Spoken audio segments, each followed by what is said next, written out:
the new Reverend Trask is probably worse than the last one because he's very crooked and he helps, kills his wife, and he tries to manipulate Judith Collins to marry him so he can drive her crazy and take all of her money. He teams up with Evan Hanley, a lawyer who's into the occult. It's like every character in the show is into the occult. And so they, use some demonic power to kind of, with the help of Count Patoffy's hand or something, to try to do all this stuff. And then Count Patoffy, he eventually gets Charles Delaware Tate. He's a painter who, for some reason, whenever he paints someone or a woman or something, they come alive. And so he paints this woman. She becomes real. Then I'm trying to wrap everything up in this 1890s storyline. And so there's Aristide, and Aristide puts Quentin in this pendulum trap, kind of similar to the Saw 5 trap, or Pit and the Pendulum by Edgar Allan Poe. He lays there, and there's like this little pendulum gonna cut through his body. And that was a pretty cool episode. Then they got Garth Blackwood.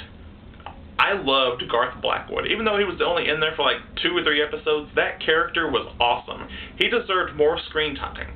I would much rather see Garth Blackwood's story than all these other kind of characters that they've tried to build up for the past 200 episodes. So in the end, Garth Blackwood takes down Count Patoffy and Aristide, and then Barnabas and Dr. Hoffman. Well, Dr. Hoffman was there also, and then they return back to the present time. And let's see, am I forgetting anything? Also, earlier there was the original Reverend Trask. His spirit broke out of the wall that Barnabas, had hidden him in for years before, and they held a mock trial for what Barnabas did. And so it's the spirit of Reverend Trask and Nathan Forbes and all these other characters that Barnabas wronged in the 1790s. And so, Barnabas asked Reverend Trask to, pleaded to take care of the real witch, Angelique. And then, he goes, if something happens that, he sees that Victoria Winters is hanged as a witch that he saw. Vicky goes back in time and she stays there to be with Peter Bradford. I forgot to say that earlier. So we never really see her again. She is mentioned a tiny bit throughout the rest of the series, but that's, They even say that they kill her off, but I'll get to that later. So he goes back in time to the 1790s, and he relives one of the nights and tries to help Vicky. Now back to the rest of the Leviathan story. When Barnabas gets back to the present time, there's a Leviathan cult that they want Barnabas to be the leader of, or else they'll kill Josette or something. So Barnabas gets the help of Megan and Philip Todd, who own an antique store. And oddly enough, I have a friend named Megan Todd. I went to school with her. She was pretty awesome. Megan Todd, you're awesome. And so, also, Megan Todd is played by the redhead who was Ginny and Eve. So Megan is a redhead. I have another redheaded friend named Megan. What are the odds of that? Okay, this storyline goes on for about 100 episodes, and it gets kind of old really fast. Paul Stoddard returns because of this Leviathan promise he made to them 20 years earlier that they could have his firstborn daughter. But later, off the record, you find out that Victoria Winters is supposed to be the love child or the daughter to Elizabeth Stoddard. So who was born first? Was it Vicky or Carolyn? So wouldn't Vicky had been the sacrifice to the Leviathan cult? I don't know. Don't know, don't care. I'm done watching the series. I'm just reviewing it. I'm just the guy reviewing it. Okay, and then you have all these, oh my gosh.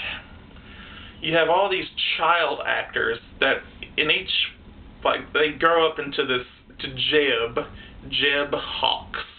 It's supposed to be like this Leviathan, like this monster in this room that you never really see. But you start off with this little kid named Michael. He was like a blonde head.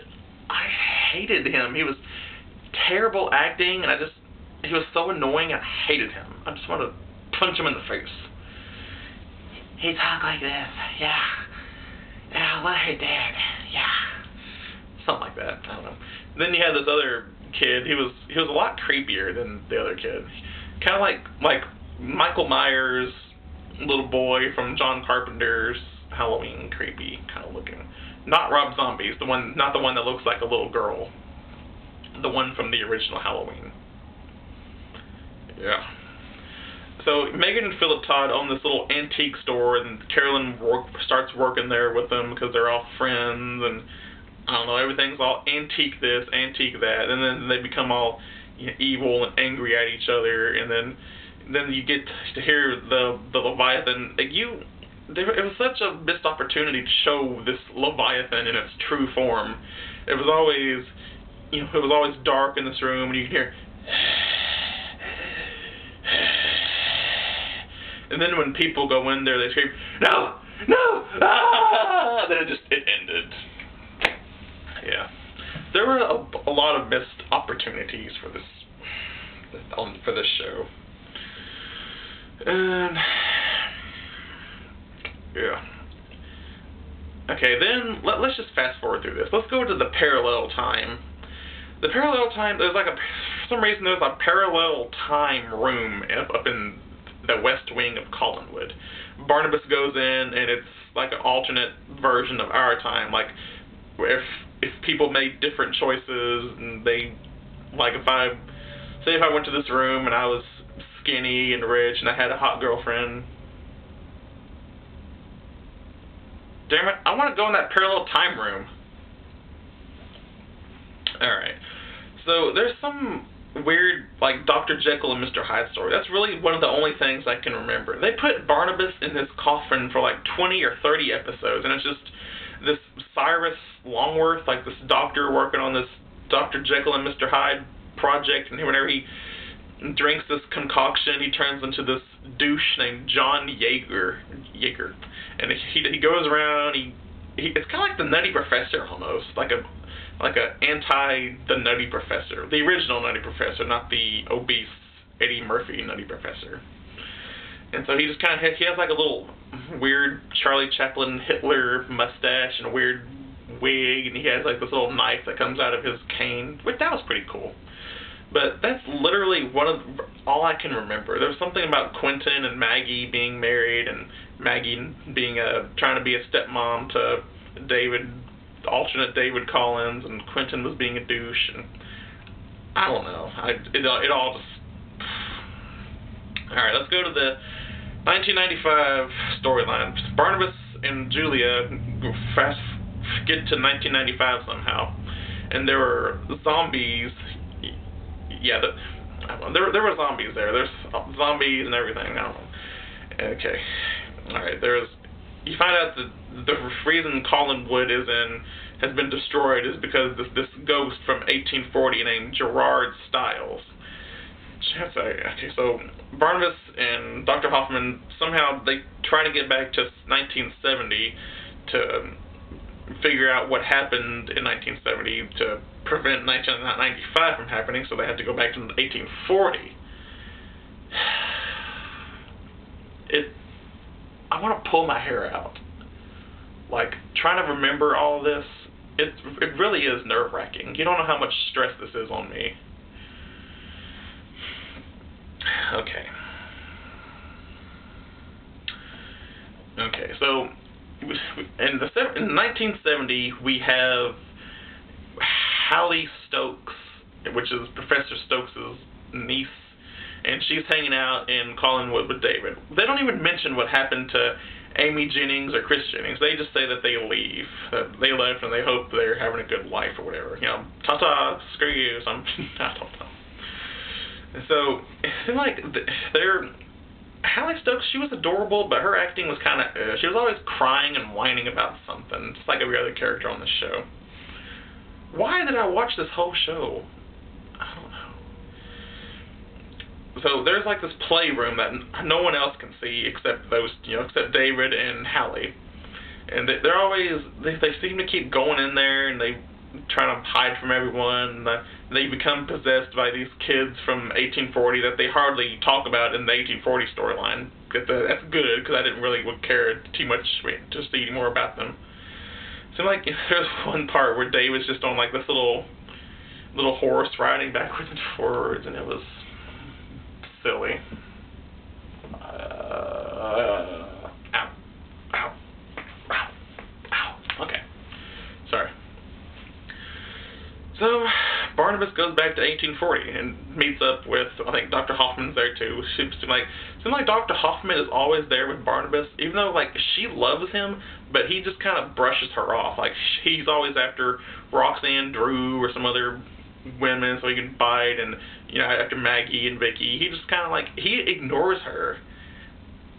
So somehow that works. Even Barnabas knew how to play the game, how to get women.